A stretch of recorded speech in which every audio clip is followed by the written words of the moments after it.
നിങ്ങൾ ദൈവമായിട്ടൊരു സ്വകാര്യ ബന്ധം ഉണ്ടാകണമെങ്കിൽ സഭ ഒരു പ്രഖ്യാപിത ഘടകമല്ല. ശരിക്കും ഞങ്ങൾക്കൊക്കെയാണ്, ഞങ്ങൾ സഭ ജനിച്ച ആൾക്കാരാണ്.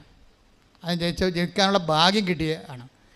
ഞങ്ങൾ അല്പം തെറ്റിയ ദൈവം വലിയ കൃപയാണ് നഷ്ടപ്പെടുത്താൻ പോണത് നമ്മൾ. കാര്യം എന്താ, നിങ്ങളെ അത്രയും വില കൊടുക്കുന്ന അത്രയും ഞങ്ങളൊന്നും വില കൊടുത്തിട്ടില്ല. ഓട്ടോമാറ്റിക്കലായിട്ട് വരുന്ന, അതുകൊണ്ട് തന്നെ ഈ ഉടമ്പടി വരുന്ന നോക്കുമ്പോൾ ആ സാക്ഷ്യങ്ങളുടെ ലെവൽ നോക്കിയാൽ മനസ്സിലാകും.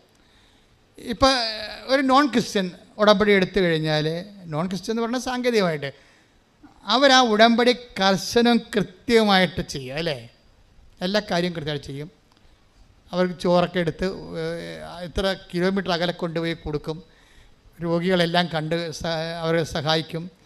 നിങ്ങൾ രോഗികളെയൊക്കെ കാണുമ്പോഴും, അല്ല ചില രോഗികൾക്ക് ചില ആൾക്കാർ കൂട്ടു നിൽക്കാനൊക്കെ പോകത്തില്ല. ഇപ്പോഴത്തെ മെയിൻ സംഭവം എന്താണ്? കൂട്ടു നിൽക്കാൻ ആരും ഇല്ലാത്തതുകൊണ്ടല്ലേ കൂട്ടിയിട്ട് ഭരിക്കണം ആൾക്കാർ. കൂട്ടു നിൽക്കാൻ ആരുമില്ല. അതുകൊണ്ട് എല്ലാവരെയും